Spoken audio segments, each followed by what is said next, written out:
Ito ang GMA Regional TV News. Oras na para sa maiinit na balita ng GMA Regional TV mula sa Luzon. Ininspeksyon ng mga tauhan ng Independent Commission for Infrastructure ang 4 na flood control projects dyan po sa Ilocos Norte. Chris, ano-ano yung mga flood control projects ang inikutan doon? Connie, kasama sa kanilang ininspeksyon ang nasirang flood control project sa Barangay Alsem sa bayan ng Bintar. Ayon kay ICI Special Advisor Rodolfo Asurin, naayos na ang naturang proyekto na sinalanta ng nagdaang bagyong Uwan.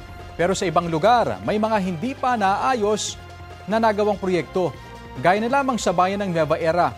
Nadatna ng ICI ang mga nakausling bakal sa ibabaw ng dike at mga sementong naging buhangin na lang.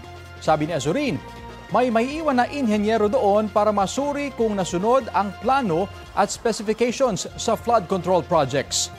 Karamihan din sa kanilang mga ininspeksyon ay gawa ng isa sa mga kumpanya ng mag-asawang kontratista na sina Pacifico at Sara Diskaya.